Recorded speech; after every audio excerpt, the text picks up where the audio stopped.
One of the things that we cannot escape in this life are taxes, and that has not changed here in Serbia either. Heck, even in Dubai, from what I understand, they increased their corporate tax rate from what used to be 0 to 9%.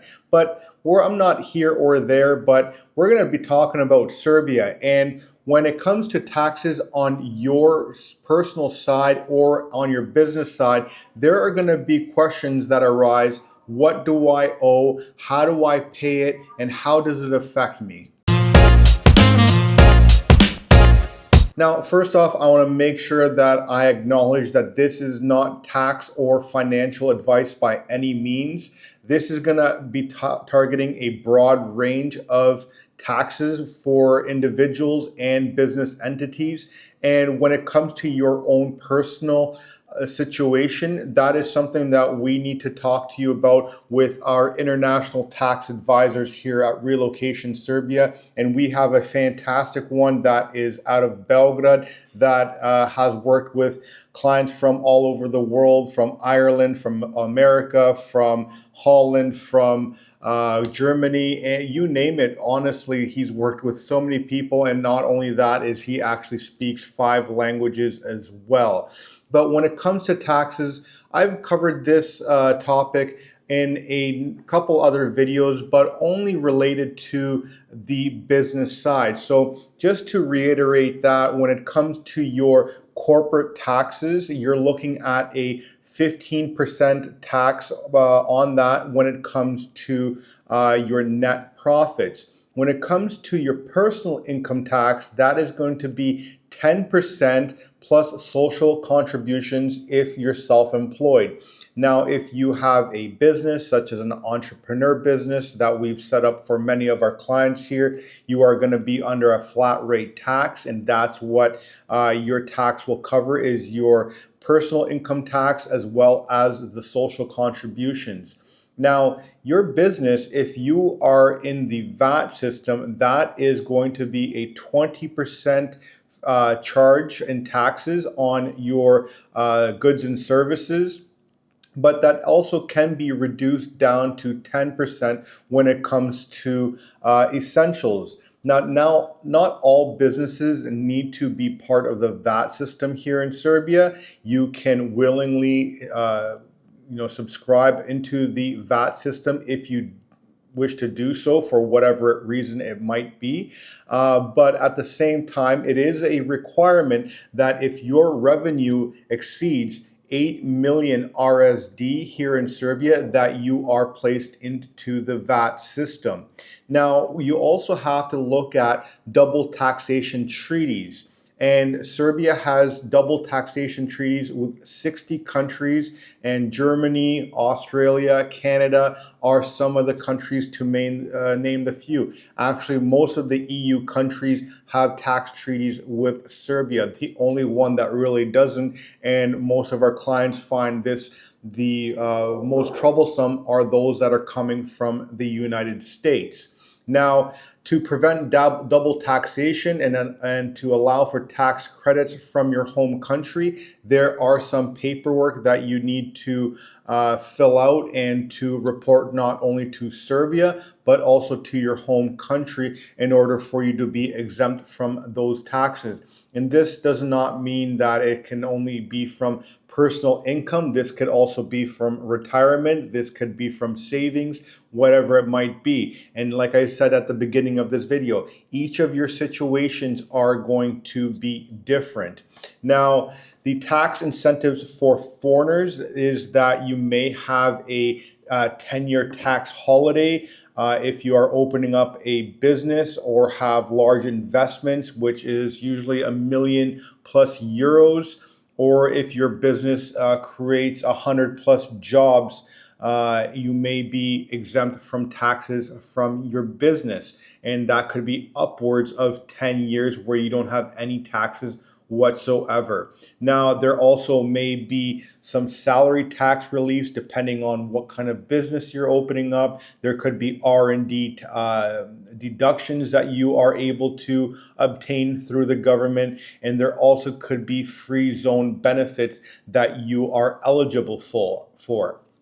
Now, when it comes to VAT registration, it's mandatory, like I said, above the $8 million RSD, and the process involves applying the tax to the tax administration with business documents. And again, that is something that we can help with here. And the best thing to do is, before you apply to that, is make sure that your business structure is sound. So this could be having a certain business plan, couple businesses that you can alleviate taxes or not even hit that threshold to get into the VAT system, or simply manage your taxes in a economical way. And that's again something that needs to be done with a tax advisor from your perspective, and have that consultation to understand exactly what your business or your personal life requires. Now, there's some additional tax clarification that needs to be done here in Serbia as well when it comes to taxation of foreign pensions. If a person is a Serbian tax resident, that means that they are going to be taxed on their worldwide income. So, what does that mean? A tax resident is someone who is here for a minimum of 183 days out of the year, which also by chance means that you have to be here for a minimum of 183 days if you are looking to become a temporary resident here in Serbia. If you are looking to be here less than 183 days, you are going to be considered a tax resident of your home country or wherever you reside at that point in time, and you will be paying taxes there. However, we have had some clients who come from various countries who are paying much higher taxes on their pensions in their country, and they would rather come to Serbia and pay that lower tax burden on here in Serbia and have more money in their pocket. Now, this, like I said, does include your foreign pensions and is taxable in Serbia. Now, what is the tax rate? Well, that all depends on what your what your pension and what the conditions are when it comes at. If your pension is taxed already in your home country automatically, then you may be exempt from paying those taxes here in Serbia, because we do have the double taxation treaty. Now, double taxation treaties also may prevent or reduce the taxation on certain pensions, especially government pensions, because if you work for a government office in your home country and that's where you're taxed, just like I said, you will not have to potentially not have to pay those taxes here in Serbia. Now, if you have existing savings or lump sum savings and you bring those into Serbia, like proceeds from selling a foreign property, or your vehicles, whatever it is, those are generally not taxed, especially if you bring those in with under that 183 day limit, right? So before you become a tax resident here in Serbia, if you bring all that in, you're generally going to be paying those taxes in your home country before you bring in or become a tax resident here. And so technically, then you will not be taxed on that. So you also have to clarify when do you have you released your liabilities in your home country and become a tax resident here in Serbia, or are you still a tax resident in both countries? That is something that you need to understand as well. And Serbia does not just tax you just for transferring your own pre-existing savings or capitals into the country either. So for instance, I sold a number of properties back in Canada. When I came here, I sold a bunch of vehicles. I sold my business there as well, and was able to bring that money here once I moved here, and did not have to pay taxes on that because one, I was not a tax resident here. I was here less than 183 days. Plus, that was something that was my own investments that I had there. So they're my personal home, they're my personal vehicle, company vehicle, and I paid taxes in my home country before I brought that over here. Now, the residency and tax status, if you are not a tax resident and, like I said, staying less than 183 days, foreign income is typically not taxed. Bringing in money from abroad that is already yours, like I said, a sale from a house, that isn't considered taxable income. Now, let's go through a couple client scenarios that you may fall into. Now, if you are a U.S. retiree on a pension, you are going to be taxed here in Serbia after 183 days, and you can also use the U.S. FATCA forms to be able to not pay the taxes in the US. But again, it all depends on how the US will view your pension status. And so I know that there's a lot of clients that come in here from the United States. We help them fill out their FATCA forms, which allows them to make up to 150,000 USD, from what I understand, a year without paying taxes in the US, and you're only paying taxes here in Serbia. And if you're making 150K here in Serbia USD, you can live quite comfortably.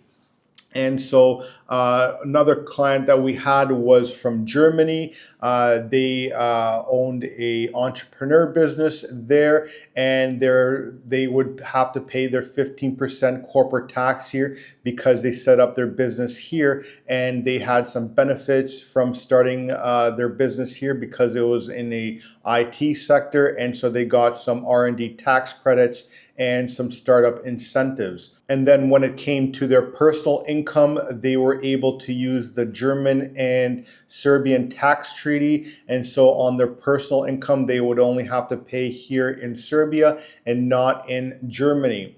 We also had a Australian digital nomad that came here.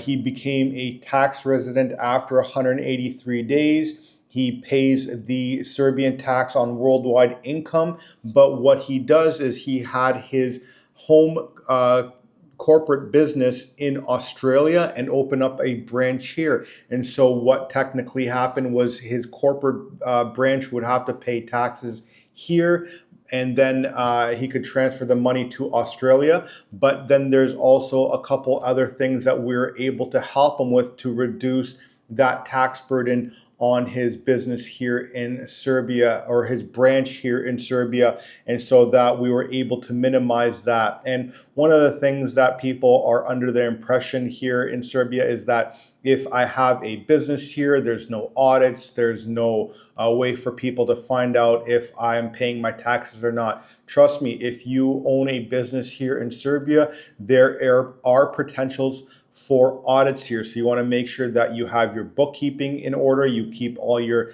documents on file, you file on time and according to the laws here in Serbia. Now, there was another individual that had a Canadian company opening a branch here as well, and the Serbian branch had to pay, again, those corporate taxes, but because he was receiving dividend income rather than payroll income, he was taxed differently on the dividend income than if he was on the payroll. So that is another option that you have, and we have had clients that have blended those two, which they have a little bit of a payroll income so that they can pay into their social contributions, but then also take in dividend income as well so that they are taxed at a lower rate as well. Now, if this is something that you are not understanding for your personal situation, feel free to reach out to us at Relocation Serbia, and we can put you in touch with our international tax advisor that is very knowledgeable when it comes to Serbian taxes as well as taxes